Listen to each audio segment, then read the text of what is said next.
외제차 람보르기니의 뒷범퍼를 받아서 일부 파손된 범퍼 수리비가 무려 1억 4천만 원. 지난 14일 벌어진 이 추돌 사고 여러분도 알고 계실 겁니다. 스치기만 해도 쪽박이라는 수입차 사고 수리비. 갈수록 사례는 늘어가는데 대책은 없는 걸까요? 먼저 택시기사들의 입장을 들어보겠습니다. 전국 택시공제조합 대전지부의 오해윤 관리팀장입니다. 팀장님 안녕하십니까? 예, 안녕하세요. 네, 자, 조합원의 자동차 사고 피해 보상을 맡고 있는 택시공제조합 대전지부에서 이제 일을 하고 계시는 건데 운전자 교육 차원에서 수입차 근처에는 가지도 맙시다. 이런 스티커를 붙이셨네요? 예, 저희가 2년 전에 스티커를 만들어서 택시 운전대에다가 스티커를 2장씩 다 붙였습니다. 그때 왜 붙였냐면은 하도 이제 외제차하고 사고가 나면은 일반 국산차에 비해서 한 3배 정도 그 수리비가 나갑니다. 예. 그래서 외제차하고 사고 나면 보험회사 경영이 많이 영향이 끼치거든요. 그래서 저희가 외제차하고는 사고 나지 말도록 그 독려하는 차원에서 붙였는데요. 그 내용은 외제차다 피하자 이런 스티커하고요. 예, 그다음에 또 이게 또 웃긴 말이긴 한데 외제차 근처에도 가지 맙시다 이렇게 해서 딱 붙여놨더니 기사들이 그걸 경각심을 가지고 이제 조심하게 되는 거죠. 그러니까 택시 운전하시는 분들 운전대에다 이 스티커를 붙이셨다는 거 아니에요?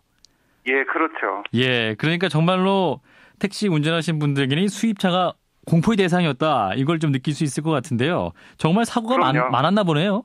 저희가 그 외제차 비율은 한 5% 정도밖에 안 됩니다. 일반 차에 비해서 사고 비율은.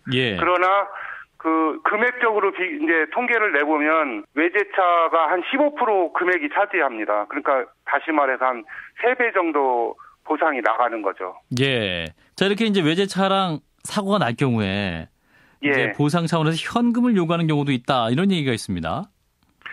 외제차 타는 사람들도 젊은 사람들이 또 많습니다. 근데 실제 수리비 견적서하고 렌트비 비용하고를 현금으로 요구하는 경우가 상당히 많고요.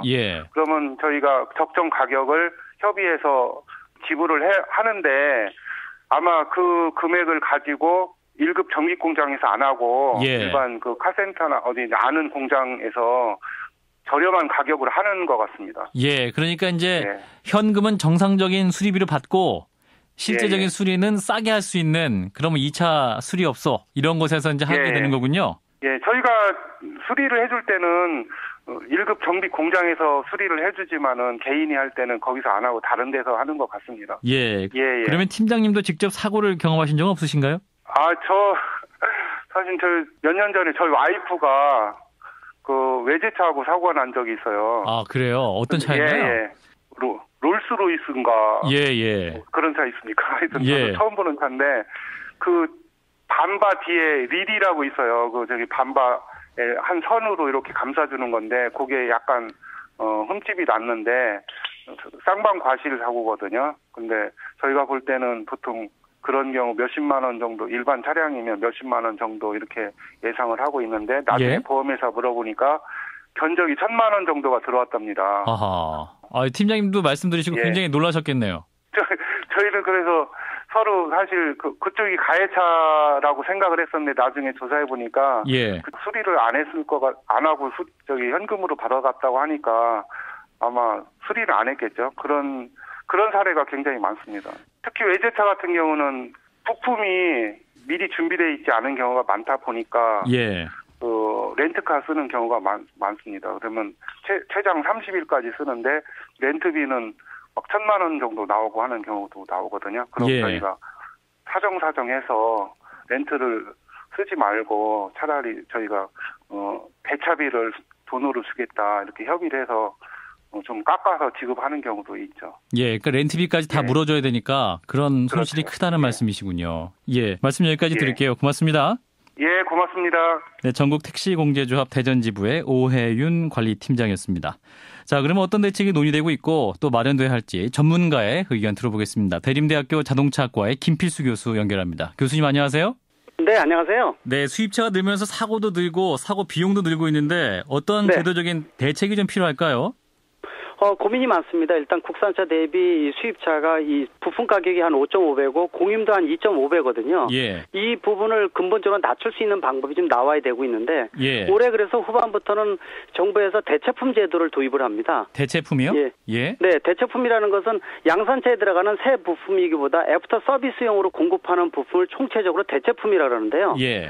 미국이나 유럽에서는 한 30에서 40%를 대체품을 사용을 합니다. 예. 이 대체품은 품질이나 인증을 통해서 나오기 때문에 이 새 부품과 다름이 없을 정도로 그러나 가격은 30-40% 가격이 좀 저렴하기 때문에 예. 이 소비자들한테 사고가 났을 경우에 이런 대체품을 사용하게 되면은 일단 비용을 낮출 수 있는 부분이 있습니다. 그래서 이 제도를 첫 단추로 해서 후반부에 본격적으로 도입할 예정인데요. 그렇다고 예. 국내에서는 인증제도가 아직 정착이 제대로 안 돼 있기 때문에 미국이나 유럽에서 인증된 부품을 갖다 쓴다 이렇게 보시면 좋을 것 같습니다. 예, 그리고 외제차의 경우에 수리 기간이 길고요. 동급 렌트카 비용도 워낙 비싸기 때문에 이 문제도 좀 대책이 필요한 것이 아니냐 이런 얘기가 있습니다. 맞습니다. 수리 기간이 국산차 대비해서 너무 길게 되면은 기간을 단축시켜서 어느 정도 기간만 보상을 해준다든지 또는 대차에 대한 것들도요. 예를 들어서 고급 승용차가 문제가 되면은 10일 동안에 그 고급 승용차를 대체를 해주게 되면 하루에 7-80만 원, 100만 원 넘는 경우도 많이 있거든요. 예. 이런 것들은 보험료 상승을 일으키는 요인이기 때문에 이럴 경우에는 동급의 배기량과 유사한 국산차를 대체해준다든지 이런 부분을 통해서 가격을 강제적으로 낮출 수 있는 부분들이 나와야지만 근본적인 보험료에 대한 특히 수입차에 대한 여러 가지 부담을 줄일 수 있는 근본 대책이 되지 않을까 이렇게 보고 있습니다. 예, 그리고 사실 수리 기간이 보름이라고 하면 보름 기간 동안 이제 부품 공수 기간이 한 열흘 정도고 수리는 정작 2-3일 정도 이루어지는 것이 아니냐 이런 얘기도 있기 때문에 뭐 이런 부분도 반영을 해서 어떤 공인 비용도 좀 합리화할 수 있는 방법은 없을까요? 있습니다. 사실 국산차 같은 경우에는 이 보험개발원 산하의 자동차 기술연구소에서 신차가 나오게 되면 분해 조립을 통해서 이 표준 시간과 공임을 책정을 해줍니다.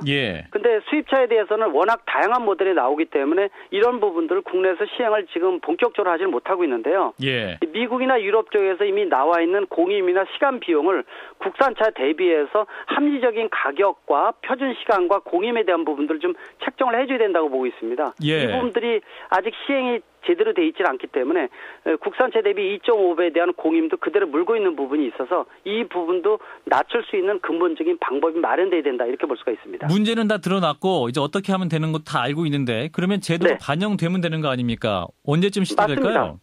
올해 시행되는 대체품 제도 첫 단추기 때문에 의미는 분명히 있다 그렇게 볼 수가 있지만은 전체 해결 방향으로 나가기에는 아직 부족한 점이 많이 있기 때문에 이걸 기회로 해서 좀 더 매진할 수 있는 이 집약돼 있는 부분들이 좀 필요한 시점이 아닌가 이렇게 보고 있습니다. 예, 알겠습니다. 말씀 여기까지 듣죠. 고맙습니다. 네, 감사합니다. 대림대학교 자동차학과 김필수 교수였습니다.